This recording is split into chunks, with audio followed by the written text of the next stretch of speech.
Oh, come on Sobat Guntur. Kalau mau dengerin info sport, kuliner, dan artis Hollywood terbaru, dengerin ya Guntur Anjang Sana yang bakal bikin minggu pagi kamu jadi tambah seru. Kamu juga bisa mendengarkan obrolan menarik soal kesehatan bersama dokter ahli dan spesialis di Oke Dokter alias obrolan kesehatan bersama dokter. Kamu juga bisa konsultasi langsung via 23455. Sebelum kalian menyaksikan video ini, silakan tekan tombol subscribe dan aktifkan lonceng notifikasinya agar tidak ketinggalan info menarik lainnya. Oke, terima kasih untuk rekan Shanti. Sobat Guntur Rafa masih di Oke Dok, obrolan kesehatan bersama dokter. Dan masih bersama saya, Sobat Guntur Rafa, Tami Krisna, di Oke Dok edisi kali ini ya, 18 Oktober 2020. Topik yang kita bahas masih seputaran olahraga dan juga keharmonisan rumah tangga. Masih bersama Pak Dokter. Ya. Tadi kita udah ngobrol banyak banget ya dok ya mengenai keharmonisan rumah tangga, kemudian juga apa sih hubungannya dengan olahraga yang sering kita lakukan gitu. Mungkin Sobat Guntur yang ada di rumah juga masih penasaran ya, ada beberapa pertanyaan yang mungkin belum kami sampaikan. Bisa langsung Sobat Guntur joinan di 23455 untuk menyampaikan pertanyaan-pertanyaan Sobat Guntur yang masih kayaknya di otak nih masih, Tami belum nanya ini, langsung aja tanyain Sobat Guntur ya. Jangan lupa passwordnya pasti Guntur pasti beda. Oke, sembari menunggu penelpon yang masuk 23455, kita ngobrol lagi ya dok ya. Mengenai keharmonisan rumah tangga dan juga olahraga.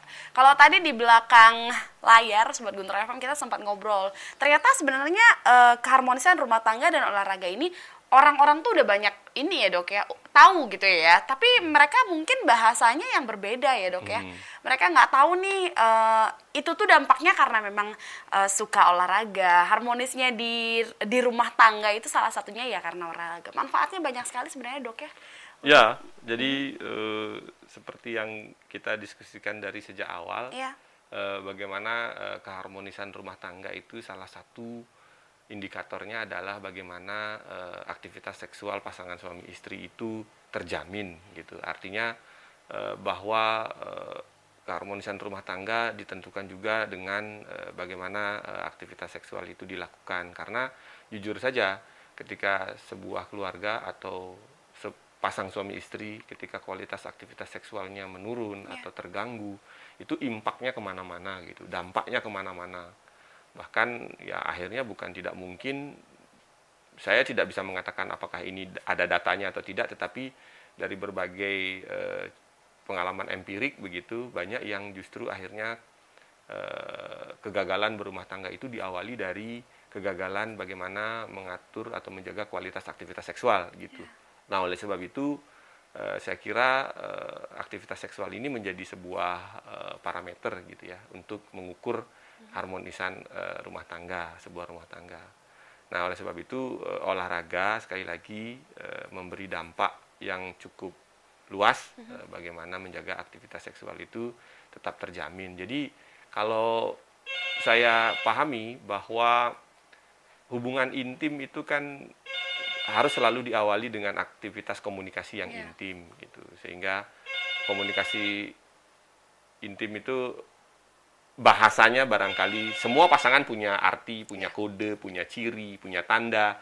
Saya kira itulah yang seharusnya dipupuk, dilakukan dan sebagainya gitu. Dan dikomunikasikan ya dok ya. Oke, kita tunda sebentar pembicaraan kali ini. Ada yang sudah masuk di 23455. Mari kita sapa dulu. Selamat pagi. Iya, pagi. Selamat pagi, Gung De di Ngurah Rai. Silakan pertanyaannya. Selamat pagi dok. Selamat pagi. Apapun topiknya ini sebenarnya bagus sekali, mendidik bagi kita. Ini maaf kalau Gung De dapat petuah dari Bapak, gitu loh. Jadi apapun yang Bapak katakan itu yang harus dilakukan, itu katanya Bapak Gung De. Jadi satu, kedua, tetap kalau Bapak Gung De itu menghormati perempuan. Semuanya diserahkan ke perempuan, ke istrinya. Gaji apapun, petunjuk, program, Bapak ngikut aja. Itu satu, menyebabkan harmonis. Yang kedua ya dokter, bukan karena olahraga saja dok. Kalau pikiran kita kacau, biar sering olahraga dok, keluarga itu tidak akan harmonis dan tidak jujur, tidak terbuka. Itu dok, yang paling penting kita adalah jujur, terbuka, dan segalanya itu kita harus koordinasi. Kalau diimbangi dengan olahraga ini sangat fit dan tidak merubah segala sesuatu. Keluarga kami begitu, bapak kami. Makanya kakak harus ikutin apa petunjuk-petunjuk dari bapak, yang apa bapak dokter tadi jelaskan. Itu dok. Makanya olahraga apa sih yang terbaik untuk hubungan seksual dok? Karena kita hubungan seksual itu kan sudah berupa olahraga juga kata bapak begitu loh. Hubungan seksual biologis itu seperti olahraga juga gitu kata bapak Gong De. Jadi sekarang Gong De nanya olahraga apa sih yang sangat efektif untuk hubungan seksual. Kalau harmonis pasti pikiran damai, santai, tenang. Itu saya dok. Terima kasih Om, santai Om. Oke, terima kasih untuk Gong De yang ada di Ngurah Rai sana. Penelpon pertama di 23455 edisi kali ini ya. 18 Oktober 2020 di Oke Dok. Untuk yang masih mau bergabung bersama kami, bertanya sesuatu mungkin bisa ya. 23455 masih kami buka Sobat Guntur sampai kelar nanti di jam 9 on time. Oke dok, sebenarnya pertanyaan dari Gong De ini sudah ada di otaknya Tami juga, di benaknya Tami. Banyak yang mengatakan aktivitas seksual diranjang gitu dok ya, itu juga merupakan salah satu olahraga. Bahkan ada mungkin bahasa-bahasa pasangan suami istri yang mengatakan kita olahraga aja yuk, tapi olahraganya memang diranjang gitu ya dok ya. Nah sebenarnya olahraga seperti apa sih dok yang benar-benar bisa mendukung aktivitas seksual ini? Ya, terima kasih Pak Gong De yang sudah sangat intens mengikuti acara ini. Jadi salah satu yang tadi Pak Gong De juga sampaikan bahwa selain berolahraga tentu menjaga pikiran, kejujuran, keterbukaan. Oke, itu betul dan saya juga sepakat itu. Dan karena topiknya hari ini adalah kita berbicara tentang olahraga, maka fokusnya tentu saya berkomentar terkait dengan bagaimana kontribusi olahraga di dalam aktivitas keharmonisan rumah tangga. Nah, jika ditanya jenis olahraga apa untuk aktivitas seksual, karena begini, seperti yang saya katakan tadi, bahwa untuk menunjang aktivitas seksual itu membutuhkan kemampuan-kemampuan biomotorik yang hampir sama dengan kalau kita berolahraga untuk menekuni salah satu cabang olahraga, misalnya begitu. Nah, jadi orientasinya adalah pilihlah olahraga atau latihan-latihan yang sifatnya aerobik seperti yang saya katakan tadi, bisa jalan, bisa lari, bisa bersepeda, bisa berenang dan sebagainya, yang tentu yang iramanya ritmik dan intensitasnya sedang. Ini yang paling penting dipahami. Nah, lalu apapun itu silakan dipilih sesuai dengan kemampuan, sesuai dengan minat, kegemaran dan sebagainya. Tentu harus dilakukan secara kontinu, teratur dan berkesinambungan gitu ya. Artinya jangan berolahraganya hanya sekehendak hati gitu, tapi harus terjadwal karena memang perbedaan antara olahraga dan sekedar aktivitas fisik saja letaknya pada bagaimana keteraturan itu dijaga. Jadi kalau dianalogikan bahwa aktivitas fisik atau aktivitas seksual itu adalah juga olahraga, saya kira barangkali tidak sepenuhnya benar, tidak sepenuhnya salah gitu. Artinya ada beberapa parameter yang memang boleh dikatakan identik. Seperti misalnya ketika kita melakukan aktivitas fisik atau aktivitas olahraga dan aktivitas seksual, sama-sama meningkatkan denyut nadi misalnya, sama-sama, lalu sama-sama membutuhkan daya tahan kardio, jantung, sama-sama membutuhkan gitu.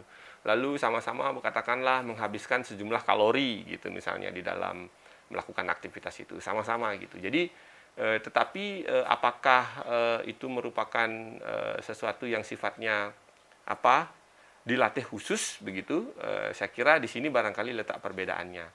Misalnya kalau olahraga tentu kita berlatih untuk salah satu cabang olahraga tujuannya untuk mengikuti sebuah event, kejuaraan atau apa.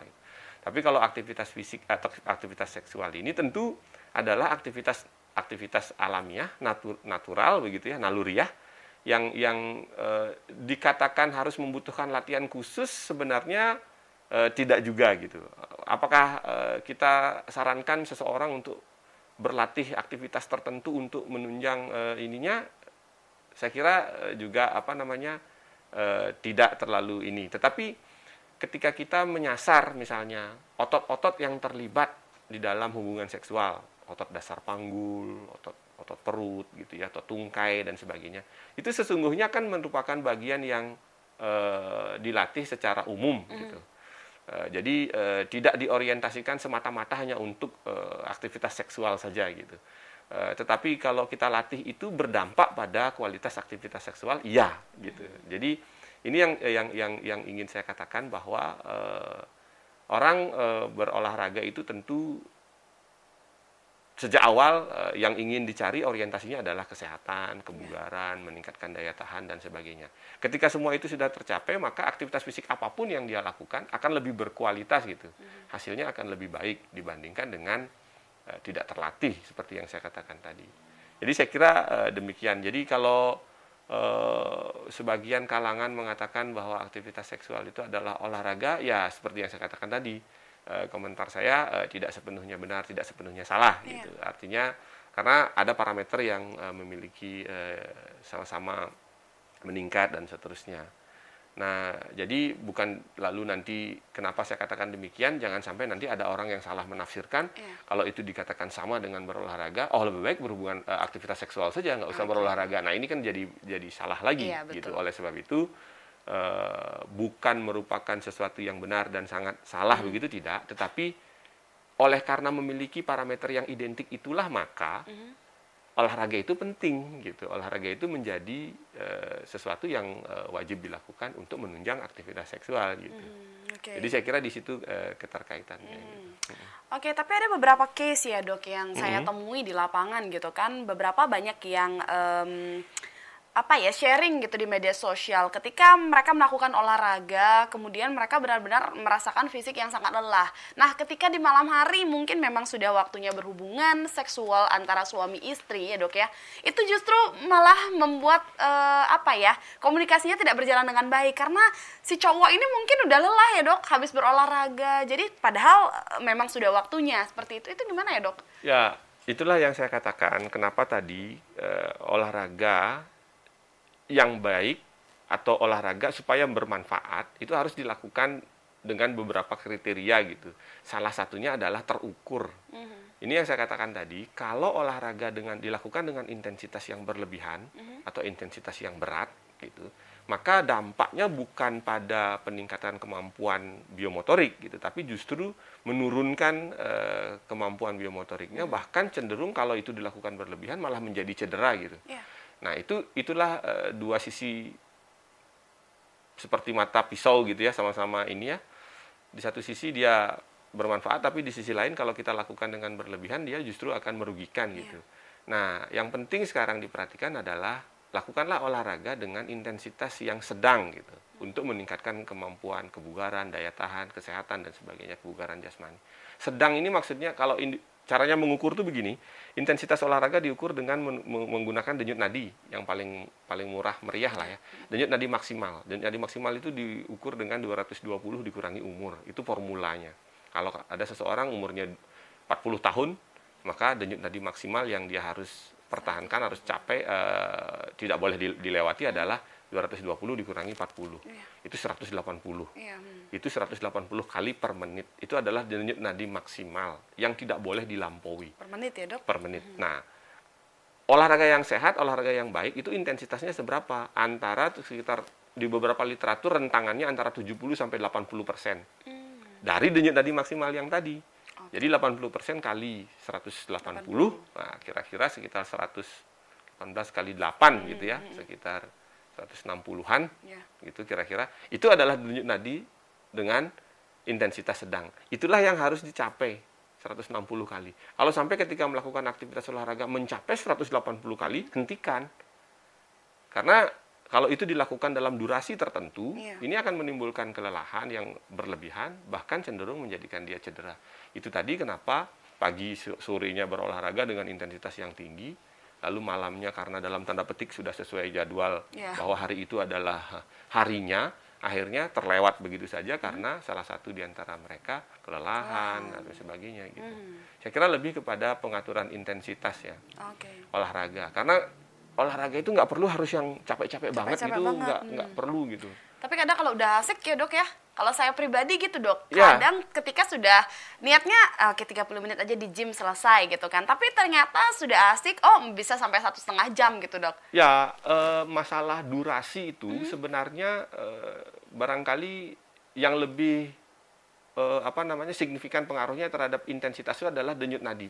Pernah nggak mengukurnya gitu? Kalau masalah dari 30 sampai 45 menit atau 60 menit, saya kira itu tidak persoalan. Sepanjang dilakukan dengan intensitas yang seperti tadi saya katakan. Jadi denyut nadi itu penting untuk dimonitor setiap barangkali 15 menit atau setiap 30 menit dalam waktu kita melakukan intens ya, olahraga yang intens. Jadi denyut nadi itu harus termonitor. Saya kira sekarang banyak gadget yang bisa mengatur bisa itu, langsung, jam tangan, ada yang chest band dan sebagainya. Yang itu kalau misalnya kita sudah set dia sesuai dengan denyut nadi kita, ketika dia lebih dia akan bunyi biasanya. Jadi kita jadi sadar, ya, Dok, ya? Ada alarmnya. Lalu ini udah lebih nih, harus diturunkan intensitasnya gitu. Tapi kalau memang pas terus dia ini dipertahankan dalam waktu yang cukup, saya kira disitulah manfaat olahraga akan dicapai gitu. Saya kira. Tapi aman nggak sih, Dok, ketika kita habis melakukan aktivitas olahraga ya, Dok, ya, kemudian lanjut lagi untuk melakukan aktivitas seksual, maksudnya itu aman nggak sih, Dok, sebenarnya? Nggak masalah gitu. Artinya sepanjang memang yang saya katakan tadi, dari aktivitas olahraga atau aktivitas sebelumnya yang dilakukan itu tidak, orang yang kebugarannya baik ya itu tidak akan menimbulkan kelelahan yang berarti gitu ketika melakukan aktivitas-aktivitas lain gitu secara berurutan atau bahkan secara bersamaan. Orang yang kebugarannya baik, misalnya olahraga di intensitas yang pas, sehabis dia jogging itu sampai di rumah barangkali masih bisa nyapu, masih bisa yang lain tanpa ada keluhan-keluhan yang berarti gitu. Jadi itu salah satu bukti bahwa orang itu memiliki kebugaran yang baik gitu. Nah, kalau untuk mengukur intensitas tadi ada satu metode sebenarnya yang simple. Seperti kalau misalnya jogging, kita nggak pakai alat, nggak pakai gadget begitu, ya denyut nadi diukur sendiri gitu ya, pakai jam atau apa, dicari di denyut nadi tangan atau di leher gitu. Atau kalau kita ingin sekedar ini, ada yang namanya walking berbicara. Kalau bisa sambil jogging, kita masih tetap bisa ngobrol. Nah, itu intensitasnya masih ringan sedang gitu. Tapi kalau sudah sangat cepat, kita kan ngobrol aja nggak bisa gitu. Terengah-engah. Nah, itu artinya intensitasnya lebih tinggi lagi, tersengah-sengah gitu. Jadi kalau sambil jogging masih bisa ngobrol, masih bisa ini, itu artinya intensitasnya masih ringan sedang. Disitulah sebenarnya olahraga kesehatan loh ya. Saya tidak bicara performa atlet. Kalau nanti atlet lain lagi forumnya. Karena memang atlet itu dilatih memang push the limit. Jadi upper limit. Jadi dia dilatih ketika dia harus ngambil intensitas yang berat, ya ambil intensitas yang berat, tapi durasinya singkat gitu. Kalau intensitasnya ringan sedang, durasinya panjang gitu. Jadi di situ artnya, seninya mengatur program latihan untuk atlet itu. Kalau kita bicara untuk masyarakat. Iya, so the point is kalau misalnya kita mau olahraga apapun itu boleh ya, Dok, ya. Boleh. Nggak mesti tuh, ada kan beberapa orang yang olahraga itu harus kita ambil berat lah, harus inilah, harus sebenarnya jalan-jalan, lari-lari kecil pun itu termasuk olahraga, Dok, ya. Dan manfaatnya itu juga sebenarnya sama ya, Dok, ya. Sama. Oke, itu ya Sobat Guntur FM, kalau di benak kalian gitu kan masih ada yang berpikiran, nggak bisa olahraga karena nggak ada waktu, nggak bisa olahraga karena nggak ada teman mungkin ya. Nah, Sobat Guntur, mulai dari sekarang ubahlah mindset ya. Olahraga itu tidak mesti harus datang ke gym atau harus mengambil berat, mengambil alat dan lain-lain. Nggak usah, Sobat Guntur. Mungkin ada sepeda yang tergeletak tuh di rumah, bisa ya langsung bersepeda. Kemudian juga kalau nggak ada apa-apa, ada kompleks yang luas rumahnya, ya udah jalan-jalan aja ya Sobat Guntur FM. Karena itu juga punya manfaat yang sama, asalkan dilakukan dengan tepat ya, Dok, ya. Jangan sampai nanti niatnya olahraga yang ada malah sakit karena terlalu memaksakan diri ya, Dok, ya. Banyak. Jadi istilahnya di episode sebelumnya juga pernah saya sampaikan kalau tidak salah, tidak ada alasan untuk tidak berolahraga dengan alasan misalnya sibuk, tidak ada waktu. Saya kira itu kan kalimat-kalimat yang gampang terucap ketika kita malas untuk bergerak begitu. Jadi kalau ditanya kapan sih sebenarnya waktu yang tepat untuk berolahraga, saya sibuk dan sebagainya, enggak punya waktu jadinya untuk berolahraga. Sehingga kalau sibuk, saya kira siapa sih yang tidak sibuk gitu. Semua punya kesibukan, semua punya aktivitas yang lain. Lalu kalau tidak ada waktu, barangkali ya karena dia menjadi tidak ada waktu karena tidak pernah menyediakan. Kalau disediakan waktunya pasti ada, kan gitu. Secara teorinya begitu. Nah, lalu kalau ada pertanyaan kapan sebaiknya berolahraga? Ya, saya sebenarnya sederhana saja menyikapi itu pertanyaannya. Kapan sebaiknya berolahraga? kapan sempatnya. Kalau sempatnya pagi, lakukan pagi. Kalau sempatnya siang, lakukan siang. Kalau malam, lakukan malam gitu. Tetapi tentu disesuaikan gitu. Kalau pagi mungkin bisa outdoor. Kalau siang pas jam terik dan sebagainya ya kita tidak menyarankan olahraga outdoor gitu kan, bisa indoor. Kalau malam juga begitu, saya aktivitasnya sibuk, eksekutif muda, pulang malam, sampai di rumah jam 9. Ya usahakan sebelum tidur, ya lakukan aktivitas olahraga di rumah, misalnya punya treadmill atau skipping yang murah gitu ya. Silakan saja gitu. Jadi justru di malam hari tentu kembali lagi, olahraga yang bagaimana? Ya yang iramanya teratur, ritmik, intensitasnya diperhatikan gitu. Jadi frekuensinya berapa kali per menit, per minggu dan seterusnya. Jadi olahraga itu ya seperti resep juga gitu. Ketika kita meresepkan sesuatu, kalau saya sebagai dokter katakanlah meresepkan obat pada satu penyakit tertentu kan ada dosisnya. Nah, dosis dalam olahraga itu memperhatikan frekuensi itu berapa kali per minggu, lalu intensitasnya berapa persen dari nadi maksimal, lalu time itu durasi berapa menit, lalu type gitu, tipenya apa, aerobik, anaerobik, apa seperti yoga, pilates dan sebagainya. Jadi FITT, fit, nah, itu adalah dosis di dalam menentukan olahraga. Jadi kalau itu ditepati, manfaat olahraga akan diraih gitu. Saya kira demikian. Oke, tanpa terasa Sobat Guntur, 1 jam sudah kita berbicara mengenai topik yang satu ini ya, keharmonisan rumah tangga dan juga olahraga. Jadi di tengah pandemi COVID-19, Sobat Guntur yang masih saja mengintai kita, karena seperti yang sudah kita dengar di mana-mana, pandemi ini tidak akan berakhir segera ya. Jadi hanya kitalah yang bisa membuat diri kita merasa aman dari COVID-19 ya dengan menjaga diri, salah satunya dengan olahraga Sobat Guntur. Olahraga banyak sekali manfaatnya, salah satunya untuk menjaga keharmonisan rumah tangga seperti yang sudah kita bahas tadi. Jadi jangan susah-susah ya Sobat Guntur, jangan rasanya aduh banyak sekali alasannya, ayo berolahraga seperti yang dikampanyekan oleh Bapak Dokter satu ini ya. Yang penting ayo berolahraga dulu ya Dok ya. Masalah manfaat dan lain-lain itu akan menjadi bonus untuk kita Sobat Guntur, yang jelas ayo bergerak dulu untuk kesehatan. Oke, terima kasih banyak dokter, waktunya 1 jam sudah berbincang di Oke Dok, obrolan kesehatan bersama dokter, edisi Minggu 18 Oktober 2020. Jika nanti Sobat Guntur masih ingin mendengarkan pembicaraan mengenai kesehatan lainnya, jangan pernah lewatkan Oke Dok setiap hari Minggu ya Sobat Guntur, dari jam 8 sampai dengan jam 9. Atau misalnya ada yang terlewat session kali ini, jangan lupa nanti di YouTube-nya Guntur Radio juga kalian bisa lihat kok, bisa searching ya. Jangan lupa subscribe, like, and comment juga. Akhir kata Sobat Guntur, saya Tami Krisna pamit undur diri. Langsung saja saya serahkan ke rekan Shanti. Silakan rekan Shanti.